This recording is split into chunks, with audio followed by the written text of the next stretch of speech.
Hey guys, it's Beth. This week, thank you for being here. This is a tough topic that we're going to tackle this week together.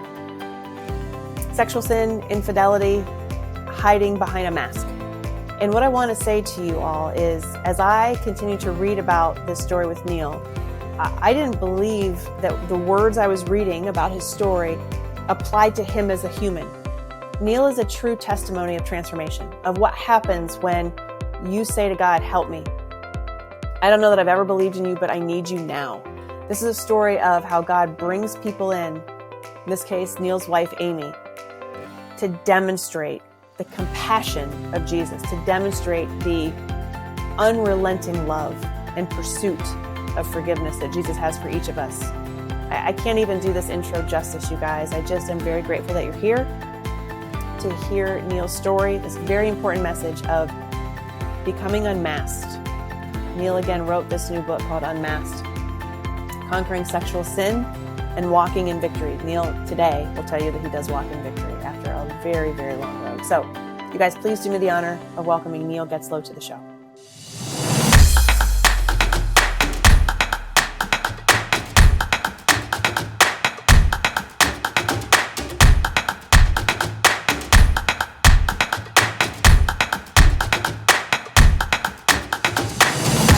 Getzlow, thank you for joining us this week on Remorselessly Biblical. I'm really glad you're here. You were the third male guest only number 3. Wow. I feel very blessed and honored to be here speaking with you tonight. Thank you. Yeah, I'm really honestly glad you're here. It's so funny. I was telling somebody recently, I'm a big gender equity kind of person, ask anybody that knows me. And I'm like, wait, this seems hypocritical because we only interview women on the show. What are we doing? So long overdue. Well, I guess men can offer encouragement at times too. Wow. Hopefully.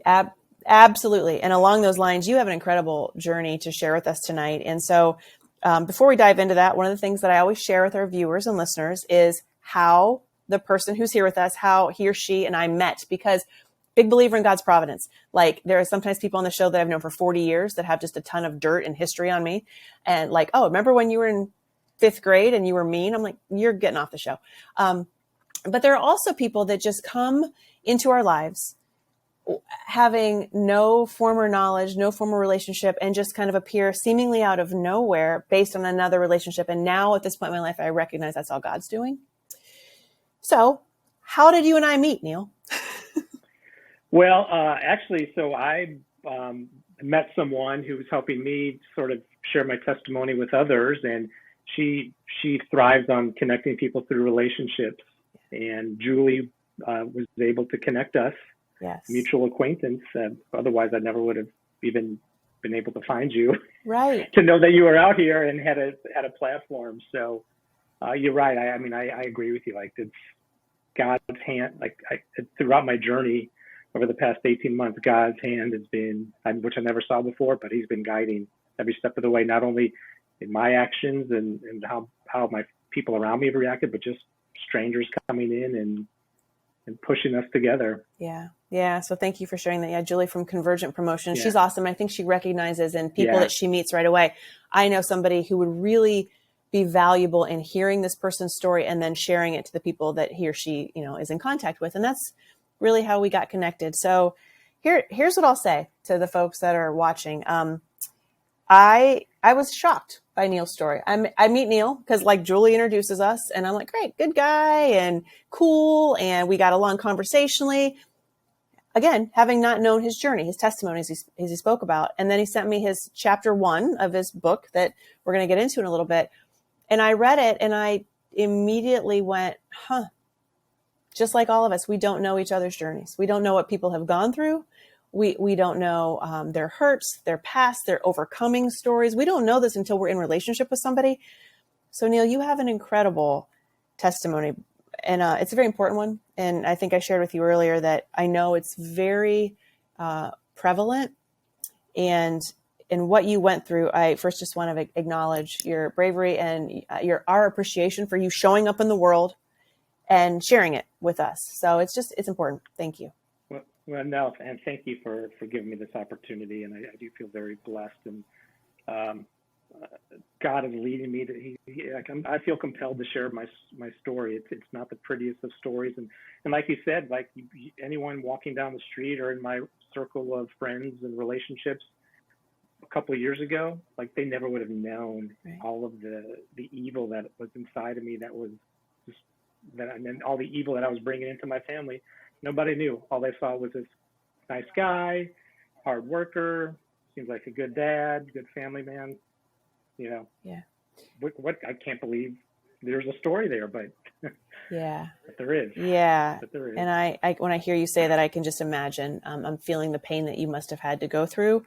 You did go through to carry that all inside of you as you went through it. So let's start with, did you grow up in a relationship with God? That's my question. Did you have a faith upbringing?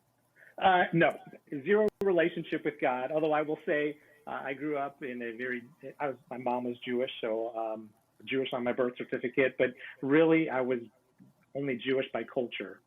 So like a science, I would say I was in it for the jokes and the food, basically, but that was the only connection to the Jewish religion. But, you know, I grew up in a very Jewish neighborhood of St. Louis. Mm-hmm. All my friends were Jewish. They all got bar mitzvahed. You know, obviously I have some close cousins and relatives Jewish, although, you know, I'd love to have a conversation with them now. I haven't done that yet, but to see like how they call themselves Jewish, but what does that really mean? Again, it was more cultural than it was having a relationship with God. So this is, you know, my relationship with God didn't start until February of 2020. Yeah. So you grew up, spent many years of your life then sort of outside of any church or temple or relationship. You just were kind of living in the world, right? I mean, I thought I was an atheist, honestly. Okay. Now, I know people say to me, well, you probably really weren't an atheist because you really, there's a lot, it's a lot harder to be an atheist than maybe you think. But I truly didn't believe in God, and I didn't believe there was an afterlife. And I just thought, we're here, we do our thing, and that's it. Mm-hmm. So Mm-hmm. it's been quite eye opening to finally have my eyes, you know, opened and to see the truth that's out there. Yeah. Yeah. No, thank you. And if you're okay with it, I would love to just read the first couple paragraphs of this so that I can introduce people now that they've heard you talk. So this is the part, you guys, where I read this and I went, I have to read this again. This is Neil's one-page bio. Neil Getzlow is a successful communications and public relations leader with more than 25 years of experience. Neil's career has taken him inside some of the biggest brands across the globe. But his world was shaken up by God in February 2020.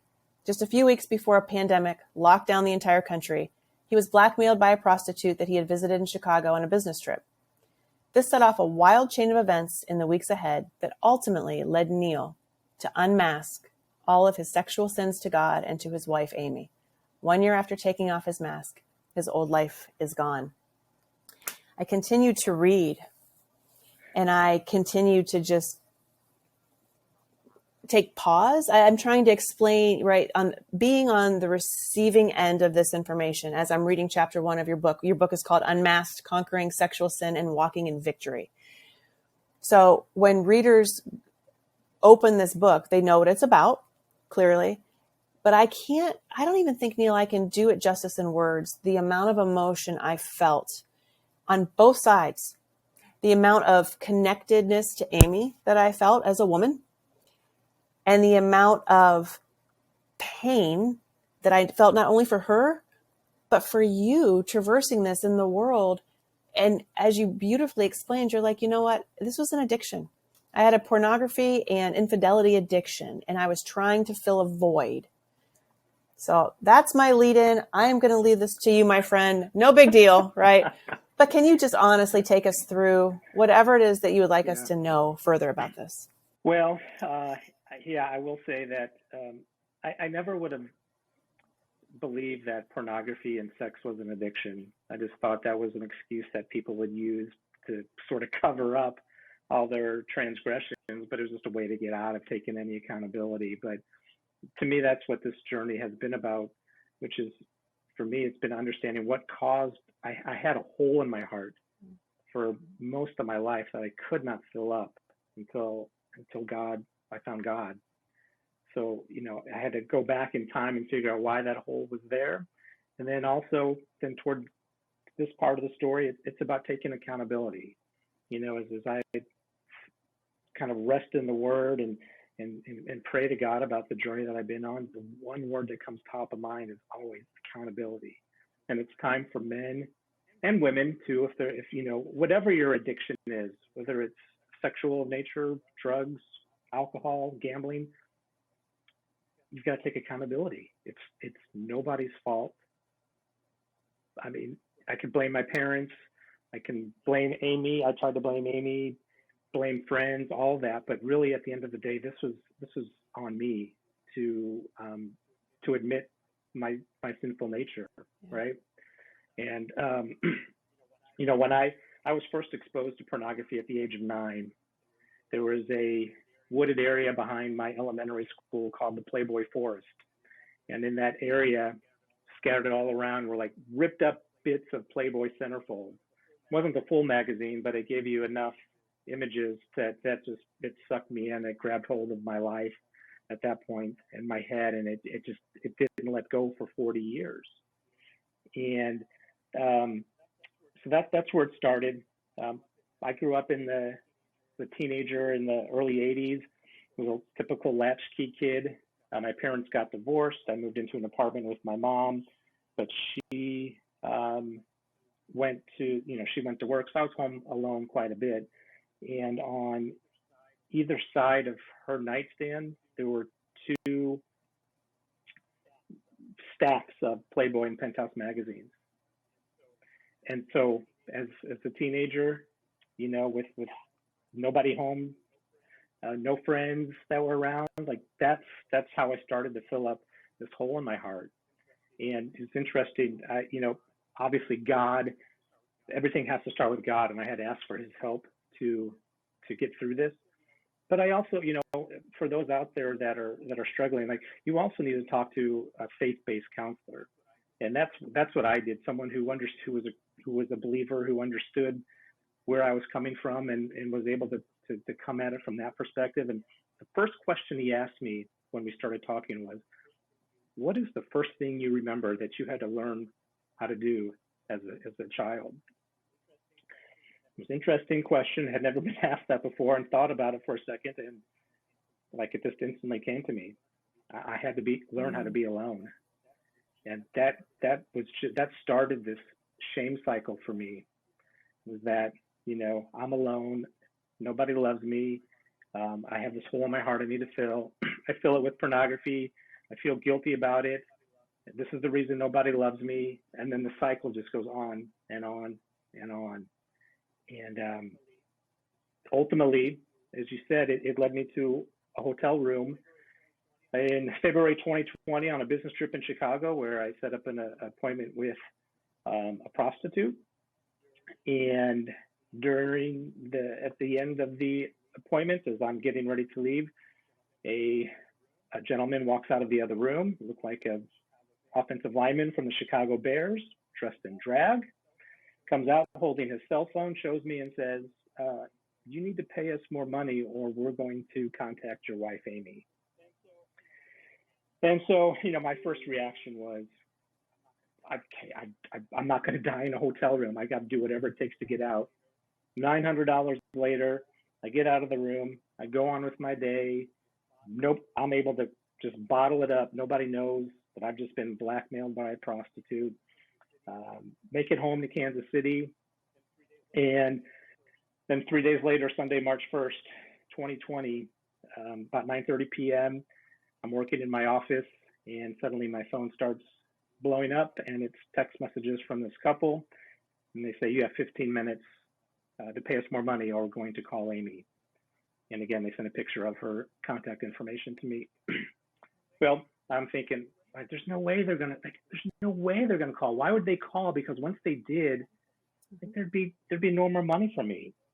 Well, what I failed to realize, though, is they likely had probably other victims out there that they were likely getting money from. So when they had no use for me, they hit the nuclear button, and at exactly 9:45, they called Amy. And that was the first encounter that I had with God. not, but it still took two additional, I like to say 2x4, gentle 2x4s to the head before I finally kind of understood that he was getting my attention for a very specific reason. Yeah, yeah. And can I ask a couple questions Yeah, about please. Amy, if I may? Yeah. So when Yeah, I read more about this. I read Amy is a very solid Christian woman, right? Like lifelong believer in Jesus. Is that true? Well, she actually was raised Catholic. Oh, okay. Yeah, She was a believer, but kind of lukewarm. Okay. And when before we got married, we both were living a very sinful life together. So we were out partying, drinking, having a great time, enjoying everything that the world has to offer. She found Jesus and became born again 3 months after we got married. That's right. That's right. Okay. Yeah. So when you and she were dating, how long did you guys date before you got married? Well, that's a great question. So it was probably 4 or 5 years. A lot of partying, 4 to 5 years.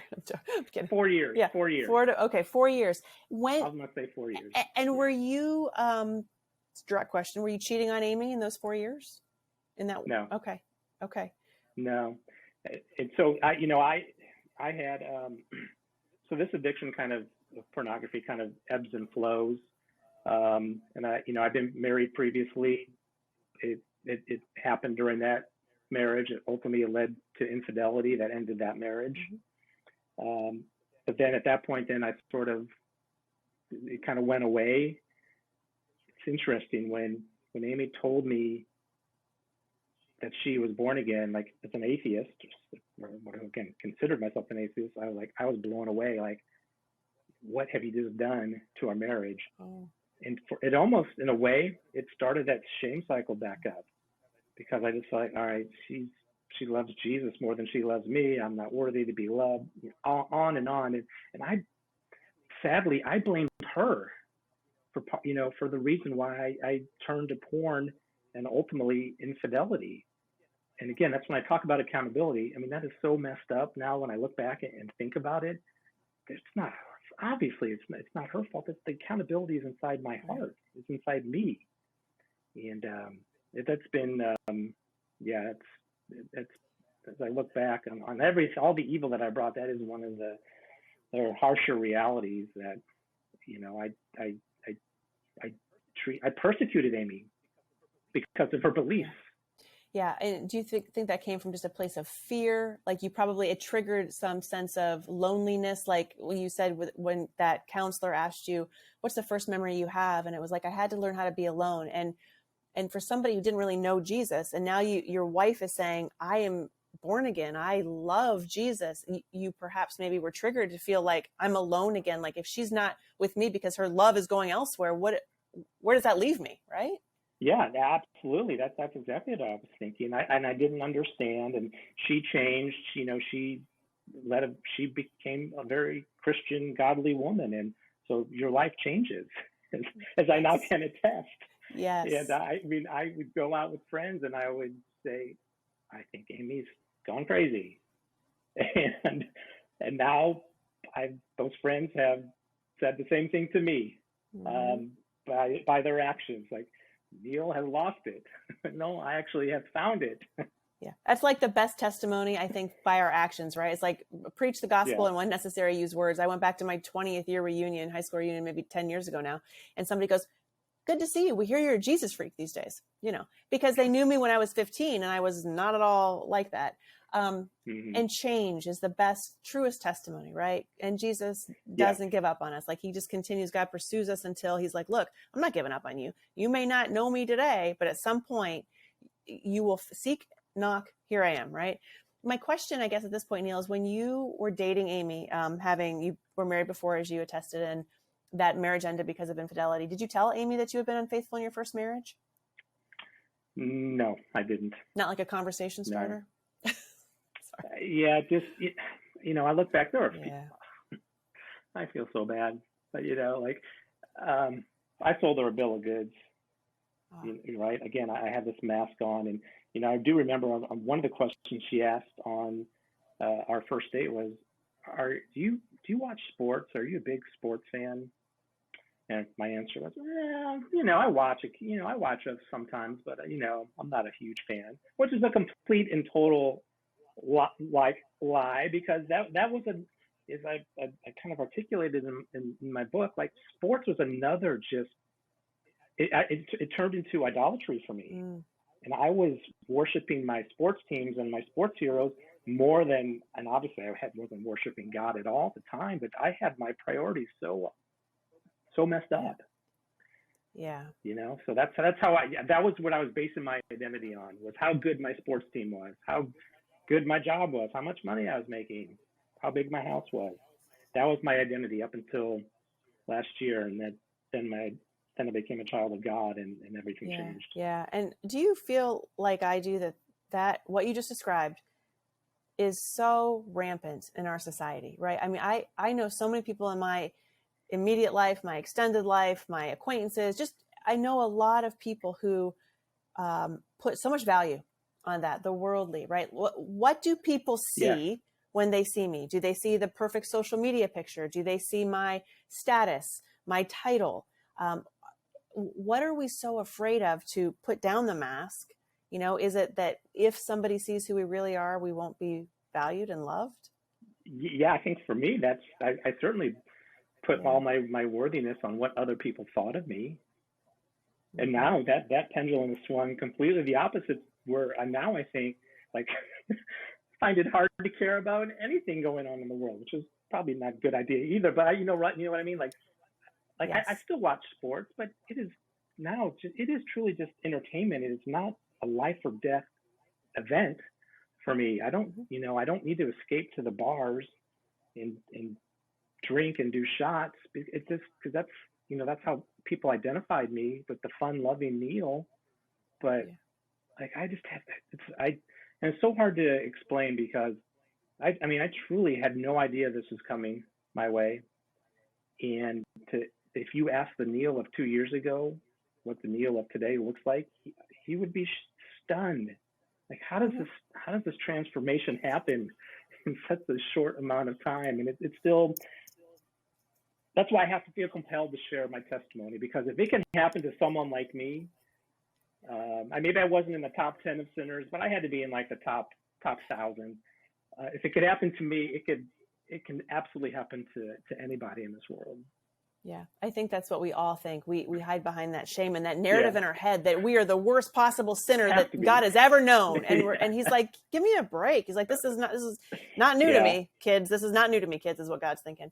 So what was that turning point? Can you take us through how Amy found, well, you said that these folks who blackmailed you called her, then what happened? Yeah. So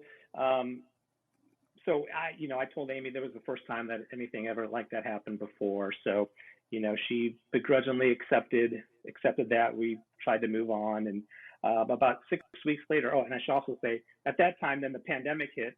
So now we're locked down together in the house. So we have nothing to do but work on our issues. So it made a very awkward first 6 weeks. So about mid-April, though, those old urges came back, and I set up an appointment to meet someone who I'd been seeing in Kansas City, paying for sex in Kansas City. And usually when and I do this on my text messages, but it's synced up to my computer. But usually when I leave the house, like, I make sure I lock my computer. It's like Amy can't get in. All my secrets are safe. There's no way the secret life can become, unmasked, if you will. But for whatever reason, I still can't figure out how. That day I left to go meet this other person, I left my laptop unlocked. And immediately, as soon as I left the house, Amy was on my computer and found these messages. And then she texted them to me and was like, what is going on? Mm-hmm. And so, and I'm just like, I was actually on my way to dinner with my son, and he said it was the most awkward dinner I've ever had with you, because you were a million miles away. And what I was doing was I was trying to spin my story. Well, how am I going to keep this mask on? How am I going to continue to evade the truth? Yeah. Ultimately made it back home to Amy. I don't even remember what lie I told her, but whatever it was, she didn't buy it. And before we went to bed that night, she said, if you want to save this marriage, you need to ask God for help. And I had never done that before. So we went to bed, woke up the next morning. Amy was gone. I didn't know where, she didn't say goodbye. I didn't know where she was. So I was like, well, this is as good a time as any to pray for the first time. And that's exactly what I did. And I said, God, I need help. Like, I don't know how, I can't stop this. I don't know what I'm doing. Just give me a sign that there's help out there, that there is a way out. And as soon as I finished the prayer, the garage door opens and it was Amy. Didn't realize it at the time, but Amy's the key to this whole story. So she comes home. I said, I prayed, I want to work on things. And she begrudgingly agreed. We go on. And then 2 hours later, she gets this random message from some guy on Facebook that says, do you know a Neil Getzlow? Well, I was like, okay, I don't know what's going on, but I felt this overwhelming need to finally confess my sins to Amy. I was like, something's happening, something's going on. It's time to get the truth out. And I sat Amy down and I told her, I confessed that, over the past 5 years, I've been addicted to pornography and paying women to have sex. And, you don't know what to expect at that point. But Amy looked up at me and she said, Neil, Jesus forgave me for my sins. How can I not forgive you for yours? I forgive you. Wow. What did that do that was to the you? moment. How did you receive that? Did you cry? We both cried. We hugged each other. We both cried. And that is like, I look back on it now. That wasn't Amy talking to me. That was Jesus talking to me through Amy. And that moment transformed my life.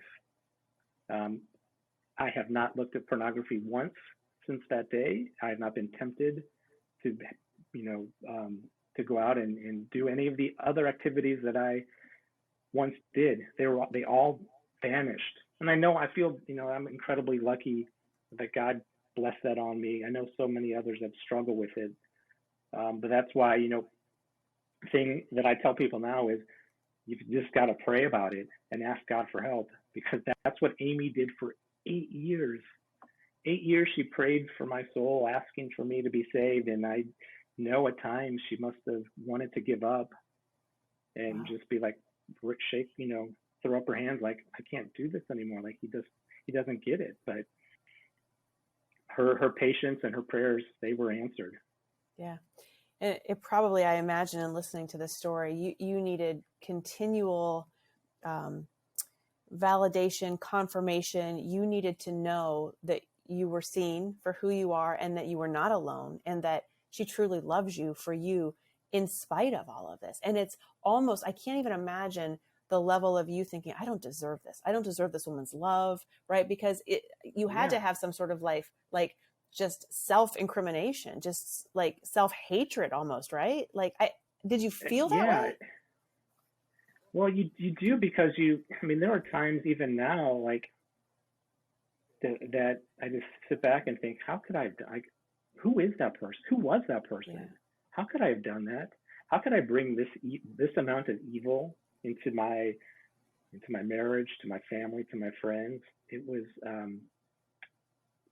sometimes it is hard to think that way. And, it's interesting because Amy asked me several months down the road, she's like, if the situation was reversed, good question, and she was the one that had admitted this to me, what would my reaction have been? And I think prior to February of 2020, my reaction would have been not so good. I don't know if I would have had, I know I wouldn't, as a non-believer, there would have been no way I would have been able to offer that type of grace and mercy and forgiveness to something like that.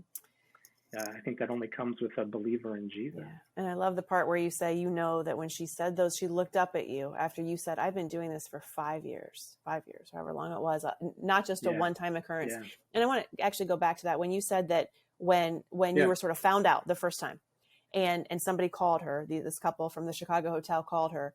Did you just immediately, Neil, go into this like cover up, spinning story, anything you could do to like throw whatever at a wall, right, to get yourself out of the situation and to perpetuate the lies, like, this isn't, nope, not me, somebody's got this wrong, right? You were just like lying your way through this, right? it was self-defense, basically. Like Yeah. I completely like came up with any story I could. And here's another thing that my counselor helped me understand, because Amy would always, for over most of the years of our marriage, I was very, especially over the last 5 years when I was hiding these secrets, I was not a very good communicator. No surprise. But my counselor's like, I'm not surprised, because your mind was so full of lies that it took all of your focus and energy just to keep the lies straight.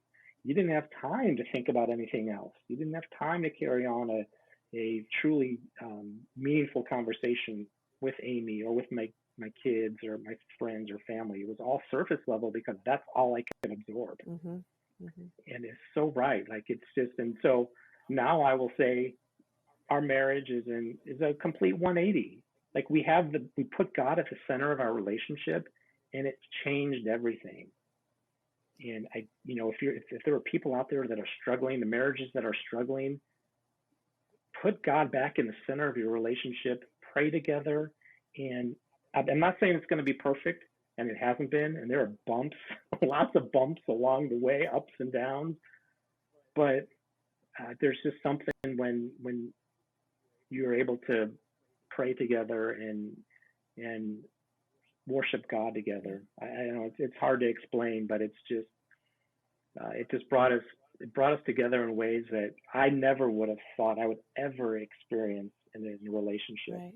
Never. I never have, and it's I just I thank God that he gave, and it is kind of crazy that this all happened in 2020 during the middle of the pandemic, because not only did he expose my secrets, but then he also took away my sports. He also took away my drinking and my bars and every other sinful activity out of the house. He took that away. Yeah. And said, "This is it. This is your chance to reset one time." And it's like, well, I'm going to take advantage of it. Yes, good for you. Neil, what advice would you give anybody out there who perhaps knows somebody like this in their life, who is still wearing the masks, going through exactly what you went through, and I guess if someone would have come to you when you were in the middle of perpetuating the lies over that 5-year window and that journey where you kept doing this, but you never told anybody and you were lying about it, if you would have lied about it, what advice do you have for people that are trying to reach this person to say, what are you doing? Right? This is not you. You've got to stop. You've got to stop lying. You can't do this any longer. But if that person refuses to tell the truth when they're confronted, what advice do you have? I don't know really if people know how to traverse alongside somebody who's struggling with this.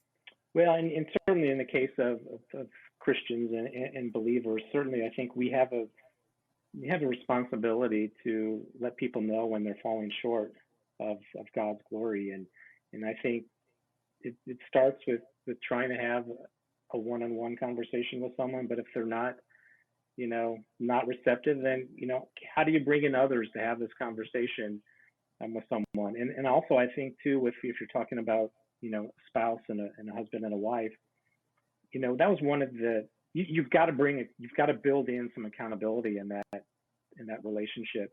I never gave Amy access to my phone. I didn't give her access to any of my passwords. And she always said she had a sense that something was going on, but she could never figure out what it was. Like if you sense that something is going on, and I know this is probably directed more toward the spouses that are, in the situation and trying to deal with someone who's addicted with sex or pornography.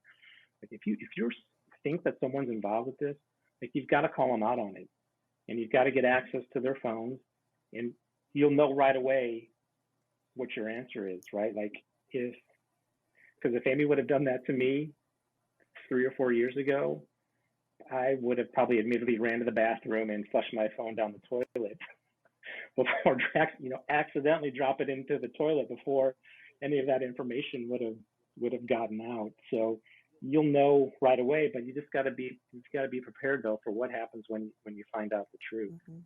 And when you have your answer. And again, that's the thing that I just, do you have the strength to be able to forgive? Because if you can forgive again, it's not necessarily make everything go away. It doesn't mean that for me, it didn't mean that I didn't have to take accountability for my actions and I didn't have to answer questions. Far from it. Mm-hmm. But it just, when you hang on, this is what one of our pastors at church told us along the way. Like when you hang on to that resentment and bitterness, it destroys your relationship.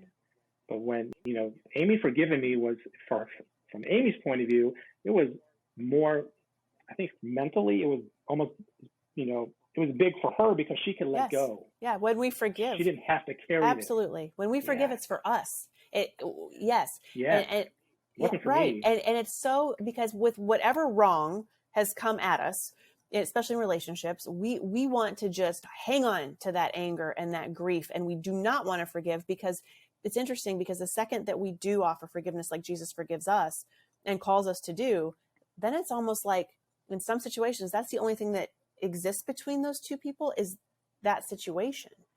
And so it's almost like when you don't forgive, you're just trying to hang on to something because you're afraid of, once this is out of our life and out of our discussion point, then where does that leave us? Like if this drama, if this giant looming elephant in all the rooms goes away, what are we looking at here? Yeah.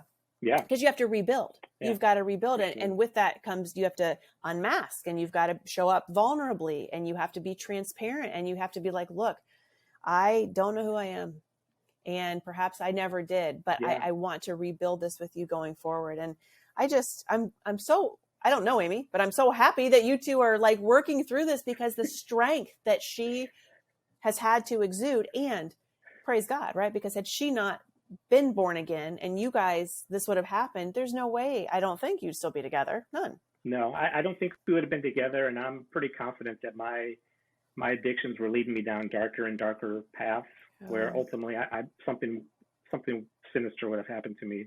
Maybe I get, a knife to the back, whatever. I drive drunk home, which I did more than I would, more than I care to admit. Like at some point, my actions would have caught up with me. If Amy didn't forgive me and we just went on our separate ways, and it's amazing what the power of forgiveness can do for someone. But it absolutely transformed my life, and like I said, our marriage is it's incredible right now, and it's also interesting to hear Amy talk about it, because she's so humble. Like, because we went to a Christian convention earlier this summer and met a lot of media people, and they were just in awe of Amy and her story. And I think she was embarrassed because she felt like it wasn't, like, I didn't do anything all that big. I mean, she did.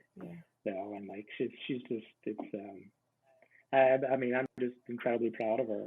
I'm proud to be her husband.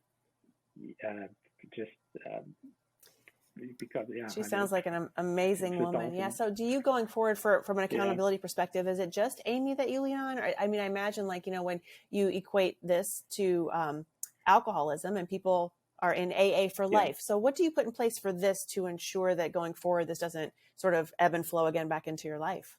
Yeah. Again, I've been very fortunate, very blessed that God wiped away these sins from me instantly. That those sexual sins, they disappeared, and I don't have any of those urges. I truly don't. Now there are things though that I have changed. Like I've had to make some changes in relationships. I'm not going out to the bars with the guys anymore, and having those drinks, because that would often be a path to some of these sexual sins. So that part is gone. We canceled Netflix. Like that Netflix is, just corrupts your mind. That's one of my favorite things to say now is cancel culture first before it cancels you. Like we fill ourselves up with so much garbage in this world that just taints our mind. Like if you wanted to get healthy, you eat a salad. Well, if you want to get mentally healthy, are you going to sit down and binge on Netflix for 6 hours? Or are you going to listen to someone preach online? That's one of the most incredible things to me is instead of spending all day Sunday watching the NFL, which I used to do, I'm watching online sermons. Wow. And we're going to church and we're reading the Bible. Like that's how that to me, that's the accountability. That's how I don't, there's no room left in my heart for anything because it is filled with God. Wow. And that's how you stay accountable. I have nothing to add to that, Neil. Beautifully said. Thank you for sharing. Where can people find you? Talk to us about your book and like what's next for you. Yeah. So this is the book. You can find it on my website. If you go to neilgetzlow.com and purchase the book there, we're going to donate $5 for every sale to Run to Stop It, which is a anti-sex trafficking organization that our church runs, and they're looking to end human trafficking and sex trafficking in the United States. So it's an organization we're very passionate about, as you might imagine. So if you check out my website, you can find the book there. You can also look on Amazon.com as well, if that's easier too. And what's next is I'm praying and I'm asking God what is next for me. And I mentioned to you this earlier. Like I want to help men take accountability, because I think men have lost that. We've lost taking accountability of what we put out in this world and how we let the world impact us. And I just want to offer hope and encouragement. Like this is, I don't know if you remember the movie, Oh God, from the 1970s, John Denver, George Burns. Like this is my oh God moment. Like I just want to bring hope and encouragement to people. Like no matter what you're facing, no matter how dark it may seem, there absolutely is a way out. There is. And so I hope that I know God will lead us to that path, and hopefully we have more opportunities to be able to share that good news with everybody. Thank you so much. And on behalf of women, I am absolutely thanking you. I love the part where you say you just want to encourage men to take accountability. And again, this isn't to point fingers or judge or blame, but it is to say that anytime any of us can show up in the world and give back through our experiences to encourage people to kind of avoid going down a path that leads to destruction, then I just praise God for that. And thank you for doing it. Thank you for sharing with us and being here with us today, Neil. We appreciate it. Yeah, thank you so much for letting me share our testimony. We appreciate it. Guys, thank you for being here this week. I know it was a tough topic. I am wowed by Neil's story. As I told him multiple times, I'm very grateful for him to join us, to share authentically. I asked him before the interview, I'm like, Neil, are any questions off the table here? He said, no, ask me anything. I want to share. I want to continue to help give back. I want to hold men accountable. I think he wants to hold all of us accountable in this world, because for so long he felt like he wasn't worthy to be in this world. He wasn't worthy of receiving love well. And he reached for his drug of choice, if you will, which again was pornography and infidelity. And it's easy for us in this world, isn't it, to judge others by their drug of choice. When people drink, and they drink excessively to numb out the pain, to try and fill that unfillable, other than God, void. When people drink, we don't say much. I mean, we have our thoughts. We're like, well, they shouldn't be doing that. He or she's an alcoholic. But then we just keep on going. But when somebody says, I used to pay people for sex, I have been unfaithful, I have a pornography problem, we instantly feel a lot more emotion about that, a lot stronger reaction about that. And I'm very grateful to Neil that he has the strength and the courage to show up and speak in churches and speak to us and to say, it's not who I am. Those actions were actions that I was doing. I felt guilty for, I'm not proud of, but I didn't know Jesus when I was doing those things. And when God put somebody in my life, Amy, my wife, Amy, who demonstrated his compassion. He said, you guys heard him on the show say, I knew those were not Amy's words saying, I forgive you. That was Jesus.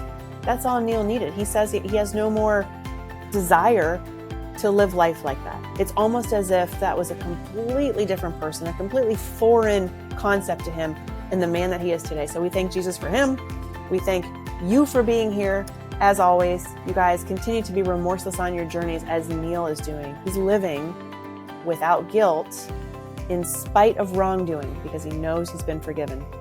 You guys, please go to the podcast, the Remorseless Podcast, subscribe, rate it, share it with people. This is an important message, and I'm grateful to all of you. I hope it was an encouragement to show up and be the person that God created you to be, even if there's an old version of you that you're not so sure what to do with. Rewatch this show, listen to Neil.